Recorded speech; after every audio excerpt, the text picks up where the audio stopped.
क्या नाम है आपका? अभिनव कुमार।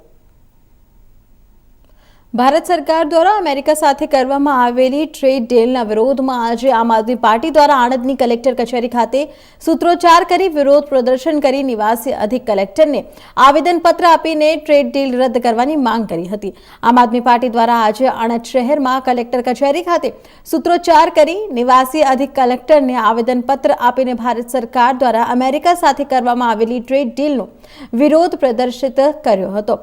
તો આને કહ્યું હતું કે અમેરિકા સાથે કરવામાં આવેલી ટ્રેડ ડીલ દેશના સર્વભૌમત્વ આર્થિક નીતિ અને કૃષિ ક્ષેત્ર માટે ગંભીર પડકાર ઊભો કરે છે। આ ડીલ દ્વારા ખેતી, પશુપાલન, ટેક્સટાઇલ, હીરા ઉદ્યોગ સહિતના અનેક ક્ષેત્રોનું ભવિષ્ય જોખમમાં મૂકવામાં આવ્યું છે। ડેરી ઉત્પાદનોને ઝેરો ઇમ્પોર્ટ ડ્યુટી સાથે ભારતમાં આયાત કરવાની છૂટ આપવામાં આવે તો તે ભારતના પશુપાલકો માટે ઘાતક સાબિત થઈ શકે છે, જેથી આ ટ્રેડ ડીલને રદ કરવાની માંગ કરી હતી।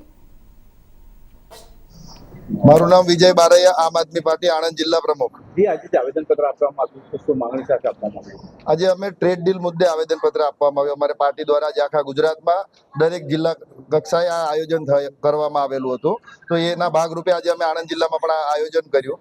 તો આયોજનનું મુખ્ય કારણ કે આમાં ખેડૂતો અને પશુપાલકોને અને શું કહેવાય આપણે ટેક્સટાઇલ ઇન્ડસ્ટ્રીને સૌથી લાંબુ આમાં નુકસાન થવા જઈ રહ્યું છે, જેનું ઇનડાયરેક્ટ નુકસાન ખેડૂતોને પણ ટેક્સટાઇલનું થવાનું છે।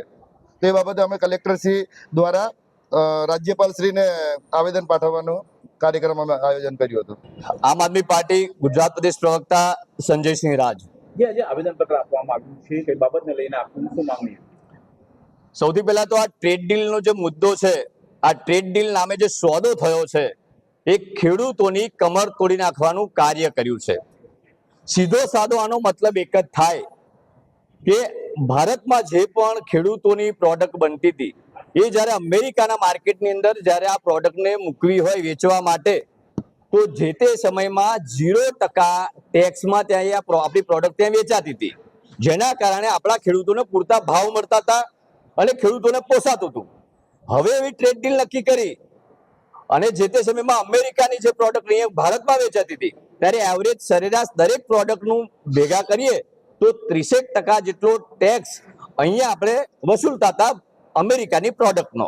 હવે થયું ઉલટું કે અમેરિકા માટે આ ભારતના બજારની અંદર 0% ટેક્સ વસૂલવામાં આવશે, મતલબ કે જે એમની આવક છે જે ત્યાંથી આયાત થશે એ અહીંયા આગળ એ લોકો ખુલ્લા બજારે વેચશે અને એટલા જ પૈસા પાછા આપણે અમેરિકાને ચૂકવવાના થશે। જ્યારે ભારતના ખેડૂતોની જે પ્રોડક્ટ છે એ અમેરિકાની અંદર વેચવી છે તો 18% જેટલો ટેક્સ આપણા ખેડૂતો ઉપર પડશે, જેના કારણે આ ખેડૂતોની કમર તૂટી જવાની। અમેરિકાની અંદર જે ગાયો ભેંસોનું ઉત્પાદન, જે દૂધનું ઉત્પાદન થાય છે ત્યાં તમને કદાચ ખબર નહીં હોય, ત્યાં આગળ એ ગાયોને ખાણદાળમાં ત્યાંનો જે ખોરાક છે એમાં મિક્સમાં નોનવેજ પાવડર ફોર્મની અંદર એ ગાયો ભેંસોને ખવડાવવામાં આવે છે। ત્યાંનું દૂધ અહીંયા માર્કેટમાં સસ્તું વેચાશે, તો આપણા અહીંયા જે અહીંની જે ગાયો ભેંસોનો જે ખોરાક છે એ પ્યોર શુદ્ધ છે, વેજીટેરિયન છે અને એને તૈયાર કરવા માટે ખેડૂતોને ખૂબ મોટું તકલીફ પડે છે। એ બધા ખોર ખાતર તૈયાર કરવાના, મોંઘા મોંઘા બિયારણો, દવાઓ, ખાતરો અને એમાંથી જે ખાદ્ય પ્રોડક્ટ તૈયાર થાય આ પશુપાલન માટે એ ખૂબ મોંઘી પડે, જેના કારણે અહીંયા જે દૂધ છે એ મોંઘું વેચવું પડે અને ત્યાંથી જ્યારે દૂધ વેચાતું અહીંયા આગળ આવશે ત્યારે સસ્તું થશે। તો વ્યવહારિક છે કે આ લોકો જે દૂધની ખરીદી કરશે।